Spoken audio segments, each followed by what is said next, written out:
Warahmatullahi wabarakatuh. Perkenalkan, nama saya Danda Saputra, NIM 20102040, Prodi Ilmu Pemerintahan semester 2. Saya akan menjawab pertanyaan yang Bapak berikan. Nomor 1. Revolusi Industri 4.0 merupakan fenomena yang mengkolaborasikan teknologi siber dan teknologi otomatisasi. Revolusi Industri 4.0 dikenal juga dengan istilah Cyber Physical System. Konsep penerapannya berpusat pada otomatisasi, dibantu teknologi informasi dalam proses pengaplikasiannya.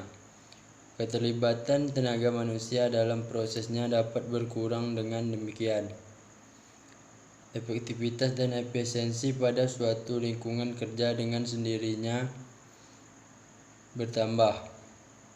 Dalam dunia industri, hal ini berdampak signifikan pada kualitas kerja dan biaya produksi. Namun sesungguhnya tidak hanya industri, seluruh lapisan masyarakat juga bisa mendapatkan manfaat umum dari sistem ini.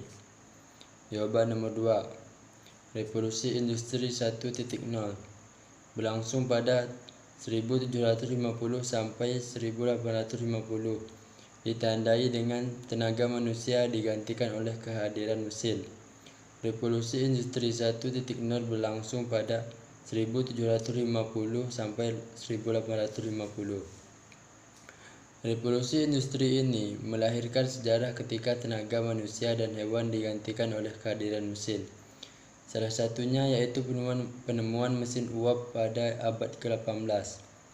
Revolusi industri ini juga ditandai dengan adanya perubahan secara besar-besaran di bidang pertanian, pertambangan, manufaktur, transportasi, dan teknologi. Perubahan yang terjadi pada manusia dalam melakukan proses produksi memiliki dampak yang mendalam terhadap kondisi ekonomi, sosial, dan budaya di dunia. Revolusi ini dicatat oleh sejarah berhasil mendongkrak naik perekonomian secara dramatis, yang mana selama 2 abad setelah revolusi industri terjadinya peningkatan rata-rata pendapatan per kapita negara-negara di dunia menjadi 6 kali lipat. Revolusi Industri 2.0 berlangsung pada akhir abad ke-19 sampai awal abad ke-20. Ditandai dengan berkembangnya industrialisasi dan ilmu pengetahuan, pembagian kerja, produksi massal. Revolusi Industri 2.0 yang dikenal sebagai revolusi teknologi merupakan suatu fase berkembang pesatnya industrialisasi pada akhir abad ke-19 dan awal abad ke-20. Pada era ini, semakin berkembangnya ilmu pengetahuan dan munculnya ilmu modern, seperti Niels Bohr, Thomas Alva Edison, Nikola Tesla, dan Albert Einstein. Revolusi industri ini ditandai dengan kemunculan pembangkit tenaga listrik dan motor pembakaran dalam combustion chamber. Penemuan ini memicu kemunculan pesawat telepon, mobil, pesawat terbang, dan lain-lain yang mengubah wajah dunia secara signifikan. Pada periode ini juga terlihat perkembangan ilmu manajemen yang memungkinkan untuk meningkatkan efisiensi dan efektivitas manufaktur. Salah satunya yaitu pembagian kerja, yang mana setiap pekerja melakukan sebagian dari pekerjaan total sehingga dapat meningkatkan produktivitas. Yang lainnya juga produksi barang secara massal menggunakan jalur perakitan menjadi hal biasa. Revolusi 3.0 berlangsung pada akhir abad 20, ditandai dengan kemunculan internet dan teknologi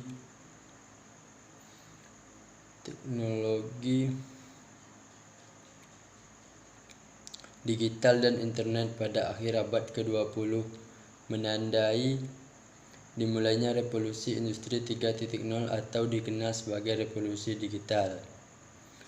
Proses revolusi industri ini dikaji berdasarkan pada cara pandang sosiologi Inggris David Harvey sebagai proses pemanfaatan ruang dan waktu sehingga ruang dan waktu semakin terkompresi dan tidak lagi berjarak.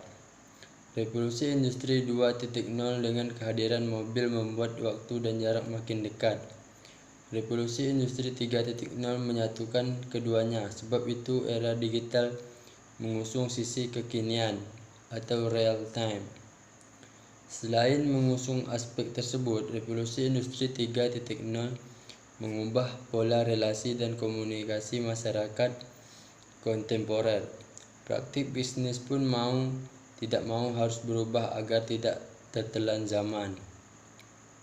Namun, revolusi industri ini juga memiliki aspek yang layak diwaspadai. Teknologi membuat pabrik-pabrik dan industri-industri yang memilih mesin daripada manusia. Terlebih lagi, mesin canggih memiliki kemampuan dalam berproduksi lebih berlipat. Konsekuensinya, pengurangan tenaga kerja manusia tidak terletakkan. Selain itu, reproduksi pun mempunyai kekuatan luar biasa. Hanya dalam hitungan jam, banyak produk dihasilkan. Jauh sekali bila dilakukan oleh tenaga manusia.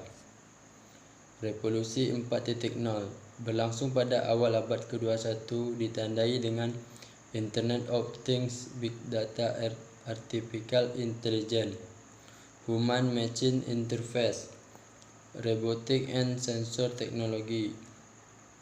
Pada revolusi Industri 4.0, manusia telah menemukan pola baru ketika disruptif teknologi hadir begitu cepat dan mengancam keberadaan perusahaan-perusahaan incumbent atau perusahaan pemain lama. Sejarah telah mencatat bahwa revolusi industri ini telah banyak menelan korban dengan matinya perusahaan-perusahaan raksasa.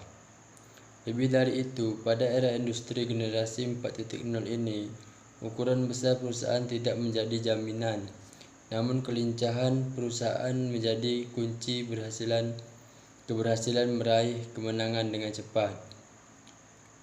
Hal ini ditunjukkan oleh Uber yang mengancam pemain-pemain besar pada industri transportasi, atau juga Airline yang mengancam pemain-pemain utama pada industri jasa pariwisata. Ini membuktikan bahwa yang cepat dapat memangsa yang lambat dan bukan yang besar memangsa yang kecil. Kalau kita perhatikan tahap revolusi dari masa ke masa, timbul akibat dari manusia yang terus mencari cara termudah untuk beraktivitas. Setiap tahap menimbulkan konsekuensi pergerakan yang semakin cepat. Perubahan adalah keniscayaan dalam kehidupan umat. Sekian, terima kasih. Wassalamualaikum warahmatullahi wabarakatuh.